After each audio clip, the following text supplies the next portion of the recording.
بسم اللہ الرحمن الرحیم۔ السلام علیکم۔ کہانیوں کے اس دلچسپ سفر میں دوستوں آپ کو خوش آمدید۔ اس دلچسپ سفر میں اگر آپ میرے ہم سفر بننا چاہتے ہیں تو میرے یوٹیوب چینل کو سبسکرائب کیجیے اور بیل نوٹیفیکیشن کو بھی آن کر دیجیے تاکہ آپ کو مل سکے ویڈیو اپڈیٹس۔ وہ دونوں چھپ کر محل سے نکلے۔ شہزادی ثریا نے استبل سے ایک گھوڑا بھی کھول لیا تھا، چونکہ تمام غلام اور دوسرے لوگ شہزادہ عثمان کی گمشدگی سے پریشان تھے اور ادھر ادھر پھر رہے تھے، اس لیے ان میں سے کوئی بھی شہزادی ثریا کو نہ دیکھ سکا۔ فرید کو پری کا سر درد یاد آ گیا۔ اس نے سوچا کہ بہتر یہ ہوگا کہ شہزادی کو اپنے باپ کے پاس بھیج کر یہ دوائی منگوا لیں۔ یہ سوچ کر اس نے شہزادی کو اپنے گھر بھیج دیا تاکہ وہ وہاں سے گل گورسیا کی چند خوراکیں اس کے باپ سے لے آئے۔ جب شہزادی ثریا دوائی لے آئی تو فرید اسے ساتھ لے کر جنگل کے اس حصے میں آیا جہاں پر حسینہ پری بیٹھی تھی۔ اس کے سر کے درد نے شدت اختیار کر لی تھی اور حسینہ پری کی آنکھوں سے آنسو نکلنے لگے تھے۔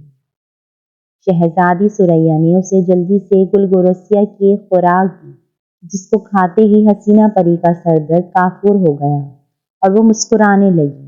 پھر اس نے فرید اور شہزادی ثریا کا باری باری شکریہ ادا کیا اور بولی، فرید تم نے مجھ پر بہت بڑا احسان کیا ہے، لہٰذا اب میرا بھی فرض ہے کہ میں تمہاری مدد کروں۔ میں ایک ایسی بات جانتی ہوں کہ جس سے تمہاری اور شہزادہ عثمان کی مشکل حل ہو سکتی ہے۔ جلدی سے بتائیے وہ بات، فرید نے بےتابی سے کہا۔ میں عرصے سے حسن آرا جادوگرنی کی بہن کے گھر ملازمہ ہوں۔ ایک روز میں دسترخوان چن رہی تھی۔ حسن آرا جادوگرنی اور اس کی بڑی بہن یعنی میری مالکن بھی وہیں موجود تھیں۔ حسن آرا جادوگرنی کو ڈینگے مارنے اور اپنی بڑائی جتانے کا بہت شوق ہے۔ وہ اپنی بہن سے کہنے لگی کہ میں ہمیشہ زندہ رہوں گی کیونکہ میں نے اپنی جان اپنے گلے کے ہار میں پروئے ہوئے ایک موتی میں بند کر دی ہے۔ اس نے یہ بات بہت آہستگی سے کہی تھی مگر میں نے اس کو سن لیا تھا۔ اب تم کسی طرح اس ہار کو حاصل کرنے کی کوشش کرو۔ وہ ہار اگر تمہارے ہاتھ لگ گیا تو تمام پریشانیاں ختم ہو سکتی ہیں۔ پھر اس نے شہزادی ثریا کو ایک آئینہ دیا اور بولی، شہزادی یہ جادو کا آئینہ ہے۔ اس کی یہ خاصیت ہے کہ اس میں بدصورت سے بدصورت شکل بھی بے حد حسین اور خوبصورت نظر آنے لگتی ہے۔ اس کو اپنے پاس رکھ لو، شاید تمہارے کسی کام آ جائے۔ یہ کہہ کر حسینہ پری نے شہزادی ثریا اور فرید سے اجازت لی اور وہاں سے پرواز کرتے ہوئے پرستان کی جانب روانہ ہو گئی۔ شہزادی ثریا حسینہ پری کے دیے جادو کے آئینے کو ہاتھ میں پکڑے کچھ سوچ رہی تھی۔ سوچتے سوچتے اچانک اس کے لبوں پر مسکراہٹ آ گئی اور وہ مطمئن انداز میں سر ہلانے لگی۔ شہزادی ثریا نے فرید کو وہیں رکنے کی تاکید کی اور خود حسن آرا جادوگرنی کے محل کی طرف چل دی، جہاں پر اس کا بھائی آدھا پتھر کا بنا ہوا تھا اور جس سے شادی کرنے کی خواہش حسن آرا جادوگرنی کے دل میں بھی تھی۔ فرید کو وہ اپنے ساتھ اس لیے نہیں لے گئی تھی کہ کہیں حسن آرا کی اس پر نظر نہ پڑ جائے، اس سے سارا کھیل بگڑ جاتا۔ محل میں گھستے ہی شہزادی کی مدبھیڑ حسن آرا جادوگرنی سے ہو گئی۔ پہلے تو جادوگرنی نے شہزادی ثریا کو حیرت بھری نظروں سے دیکھا اور پھر غصے میں بھر کر بولی، تجھے میرے گھر میں بغیر اجازت گھسنے کی جرت کیسے ہوئی؟ کیا تو یہ نہیں جانتی کہ یہ میرا محل ہے؟ میں سب کچھ جانتی ہوں، شہزادی ثریا نے بڑے اطمینان سے جواب دیا۔ تم نے ایک شہزادے کو پکڑ کر اسے آدھا پتھر کا بنا دیا ہے۔ تم اس سے شادی کرنا چاہتی ہو مگر اس نے تمہاری بطخ جیسی شکل دیکھ کر صاف انکار کر دیا ہے۔ مگر حسن آرا جادوگرنی تمہیں گھبرانے، پریشان ہونے اور فکر مند ہونے کی کوئی ضرورت نہیں ہے۔ تم دنیا کے سب سے خوبصورت شہزادے سے شادی صرف اس لیے کرنا چاہتی ہو کہ اپنی بہن کو نیچا دکھا سکو۔ میں اس نیک کام میں تمہاری مدد کرنے کے لیے ہی حاضر ہوئی ہوں اور مجھے جادوگر کے سردار سامری جادوگر نے بھیجا ہے۔ حسن آرا جادوگرنی جو شہزادی ثریا کی باتیں بڑی حیرت سے سن رہی تھی، سامری جادوگر کے نام پر اچھل پڑی۔ اگر سامری جادوگر میری مدد پر آمادہ ہو گیا ہے تو میں ضرور اپنے مقصد میں کامیاب ہو جاؤں گی، اس نے خوشی سے کہا۔ سامری جادوگر نے میرے لیے کیا پیغام بھیجا ہے؟ بات دراصل یہ ہے کہ سامری جادوگر بلا ضرورت کسی کی مدد نہیں کرتا۔ اس کے پاس ایک بہت ہی خوبصورت لوٹن کبوتر ہے۔ اس نے چند دنوں سے دانا کھانا اور پانی پینا چھوڑ دیا ہے، بس ہر وقت کسی سوچ میں گم رہتا ہے۔ سامری جادوگر کو اپنے اس کبوتر سے بہت پیار ہے۔ اس نے اپنے جادو سے پتہ لگایا ہے کہ اگر کبوتر کی چونچ کو تمہارے گلے میں پڑے ہوئے ہار سے لگا دیا جائے تو کبوتر کی تمام اداسی لمحہ بھر میں ختم ہو جائے گی اور وہ بالکل ٹھیک ہو جائے گا۔ سامری جادوگر کو یہ بھی معلوم ہے کہ تم شہزادہ عثمان سے شادی کی خواہش مند ہو، لہٰذا اگر تم سامری جادوگر کی مدد پر آمادہ ہو جاؤ تو وہ بھی تمہاری مدد کر سکتا ہے۔ نہیں بھائی، میں اس سودے پر تیار نہیں ہوں، جادوگرنی بولی۔ اس ہار کو میں اپنی جان سے زیادہ عزیز رکھتی ہوں۔ تم شاید اس بات سے خوفزدہ ہو کہ سامری جادوگر کہیں اس ہار کو تباہ کر کے تمہیں موت کے گھاٹ نہ اتار دے، کیونکہ اس ہار کے ایک موتی میں تمہاری جان ہے۔ ارے تم سب باتوں کو جانتی ہو، سنارا جادوگرنی تعجب سے بولی۔ اس بات کو تو میں نے راز میں رکھا تھا اور سوائے میری بہن کے کوئی بھی اس راز سے واقف نہیں تھا۔ سامری جادوگر اپنی جادو سے تمام باتیں معلوم کر لیتا ہے، پھر تمہیں مار کر اسے ڈھیلے بھر کا بھی فائدہ نہیں ہوگا، اور تم تو یہ جانتی ہوگی کہ بغیر فائدے کے تو وہ اپنے گھر سے بھی نکلنا پسند نہیں کرتا۔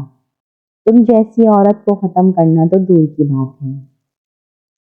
یہ بات جادوگرنی کی سمجھ میں آ گئی۔ وہ بولی، ٹھیک ہے، میں تمہیں اپنا یہ ہار دینے کو تیار ہوں، مگر سامری جادوگر سے کہنا کہ وہ اسے جلد ہی واپس کر دے۔ لیکن سامری جادوگر میری شادی شہزادہ عثمان سے کس طرح کرائے گا؟ اس نے مجھے ایک جادو بتایا ہے جس سے تمہاری شکل و صورت انتہائی حسین و جمیل ہو جائے گی۔ تم مجھے ہار دو، میں تمہاری شکل تبدیل کر دوں گی۔ تمہارے خوبصورت چہرے کو دیکھ کر شہزادہ عثمان تم سے فوراً شادی کرنے پر رضامند ہو جائے گا۔ سنارا جادوگرنی نے جھٹ اپنے گلے سے وہ ہار اتار کر شہزادی ثریا کے حوالے کر دیا، جس کے ایک موتی میں اس نے اپنی جان بند کر رکھی تھی۔ شہزادی ثریا نے حسینہ پری کا دیا ہوا جادو کا آئینہ نکالا، جس میں بدصورت سے بدصورت شکلیں بھی انتہائی حسین نظر آنے لگتی ہیں۔ پھر اس نے یوں ہی منہ میں کچھ بڑبڑا کر حسنارا جادوگرنی کے چہرے پر 2-4 پھونکیں ماری اور آئینہ اس کے چہرے کے آگے کر کے بولی، لو خود ہی دیکھ لو، کیسی شہزادیوں کی طرح شکل ہو گئی ہے تمہاری۔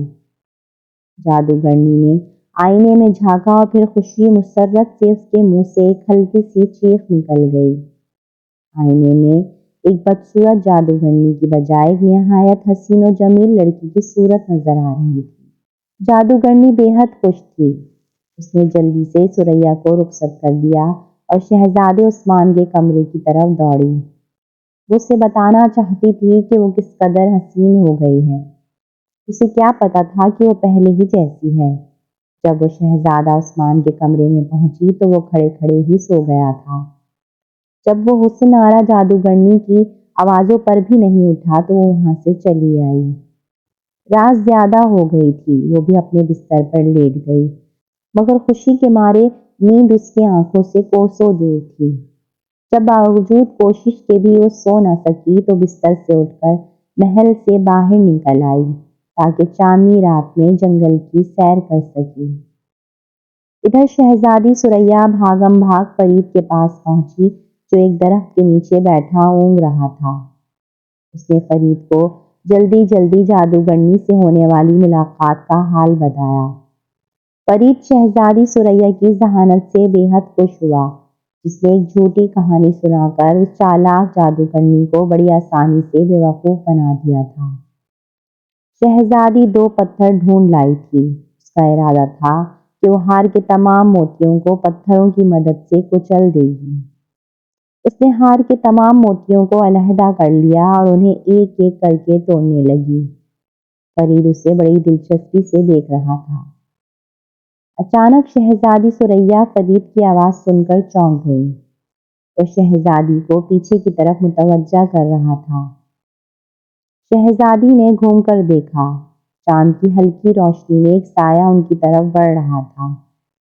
شہزادی ثریا پہلے ہی نظر میں تاڑ گئی کہ یہ وہی جادوگرنی ہے جس نے اس کے بھائی کو پتھر کا بنا دیا ہے۔ وہ فرید کو لے کر جھاڑیوں میں گھس گئی اور سرگوشی کے انداز میں فرید سے بولی، یہ جادوگرنی رات کو جنگل میں کیا لینے آئی ہے؟ شاید اسے خوشی کے مارے نیند نہیں آ رہی ہوگی، فرید نے ہلکے سے جواب دیا۔ شہزادی کچھ نہ بولی۔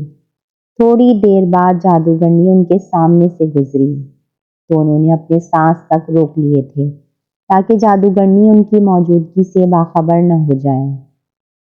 جب جادوگرنی ان سے کچھ دور پہنچ گئی تو شہزادی ثریا نے کہا، یہ جانے کب تک جنگل میں چکراتی پھرے گی، ہم اس کے محل میں ہی چلتے ہیں، وہاں پر اطمینان سے تمام موتیوں کو توڑیں گے، کیونکہ ہمیں یہ تو پتہ ہی نہیں کہ اس کی جان کون سے موتی میں ہے۔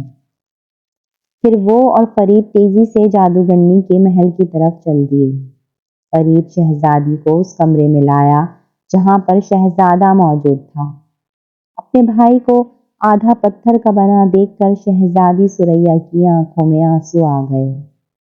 وہ اس سے لپٹ کر زاروں قطار رونے لگی۔ شہزادہ عثمان کی آنکھ کھل گئی۔ اس نے جو اپنی بہن کو وہاں پر دیکھا تو اسے بے حد حیرت ہوئی۔ شہزادی نے مختصراً اسے تمام باتیں بتائیں۔ اس عرصے میں فرید دروازے میں کھڑا ہو گیا تھا تاکہ اگر حسن آرا جادوگرنی وہاں پر آ بھی جائے تو وہ جلدی سے اس کی اطلاع شہزادی ثریا کو دے دے۔ شہزادی ثریا خاموش ہوئی ہی تھی کہ فرید جلدی سے اس کے پاس آیا اور بولا، شہزادی آپ نے باتوں میں بہت سا وقت ضائع کر دیا ہے۔ وہ جادوگرنی محل میں داخل ہو چکی ہے اور میرا خیال ہے کہ وہ اب یہاں پر ہی آئے گی۔ یہ سن کر شہزادی کچھ پریشان سی ہو گئی۔ اس نے جلدی جلدی موتیوں کو دیوار پر مارنا شروع کر دیا۔ موتی دیوار سے ٹکراتے ہی ننھی منھی کرچیوں میں تبدیل ہو جاتے۔ پھر شہزادی کے ہاتھ میں صرف ایک ہی موتی رہ گیا تھا جو یقیناً وہی موتی تھا جس میں حسن آرا جادوگرنی کی جان بند تھی۔ ابھی شہزادی ثریا نے ہاتھ بلند کیا ہی تھا کہ جادوگرنی کمرے کے دروازے پر آن پہنچی۔ وہ شہزادی ثریا کو وہاں دیکھ کر بہت حیران ہو گئی تھی۔ اس نے کچھ کہنے کے لیے منہ کھولا ہی تھا کہ شہزادی ثریا نے اس آخری موتی کو بھی دیوار پر دے مارا۔ دیوار سے ٹکراتے ہی موتی سینکڑوں ٹکڑوں میں تقسیم ہو گیا۔ اس کی ٹوٹتے ہی حسن آرا جادوگرنی کے منہ سے ایک نہایت ہی بھیانک چیخ نکلی اور وہ زمین پر گر کر اسی وقت مر گئی۔ اس کے مرتے ہی فضا میں چیخوں اور کراہوں کی آوازیں گونجنے لگی۔ دور کہیں زور سے بادل کڑکڑایا اور پھر لمحہ بھر میں وہ محل بھگ سے اڑ گیا۔ شہزادہ عثمان اور فرید اپنی اصلی حالت میں آ گئے تھے۔ شہزادی انہیں مسکراتے ہوئے دیکھنے لگی۔ محل تو چونکہ غائب ہو گیا تھا اس لیے اب وہ لوگ جنگل میں کھڑے تھے۔ ان کے قریب ہی جادوگرنی کی لاش پڑی تھی۔ شہزادہ عثمان بولا، ثریا بہن، میں تو تمہیں نہایت ڈرپوک سمجھتا تھا مگر تم تو بہت باہمت نکلی۔ صبح تو میں تمہیں اپنے ساتھ شکار پر نہیں لایا تھا مگر اب تم جی بھر کر شکار کھیل سکتی ہو، اور اس بات کا خیال رکھیے گا کہ اندھیرے میں شکار صرف بلی ہی کرتی ہے۔ فرید ہنس کر بولا۔ اس کی اس بات پر شہزادہ عثمان اور شہزادی ثریا بھی ہنس پڑے۔ شہزادی نے درخت سے اپنا گھوڑا کھولا اور وہ تینوں محل کی طرف چل دیے۔ محل پہنچے تو تمام لوگ شہزادہ عثمان کو دیکھ کر حیرت زدہ رہ گئے۔ شہزادہ عثمان نے بادشاہ اور ملکہ کو تمام کہانی سنائی۔ شہزادی ثریا اور فرید کو بہت شاباش ملی۔ بادشاہ نے فرید کو بہت سا انعام و اکرام دے کر رخصت کیا۔ اس روز کے بعد سے شہزادہ عثمان کا دل شکار سے اچاٹ ہو گیا۔ وہ حکومت کے کاموں میں بادشاہ کا ہاتھ بٹانے لگا۔ کچھ عرصے بعد ملکہ نے ایک خوبصورت شہزادی سے شہزادہ عثمان کی شادی کر دی اور بادشاہ اسے تخت و تاج سونپ کر خود یاد الہی میں مصروف ہو گیا۔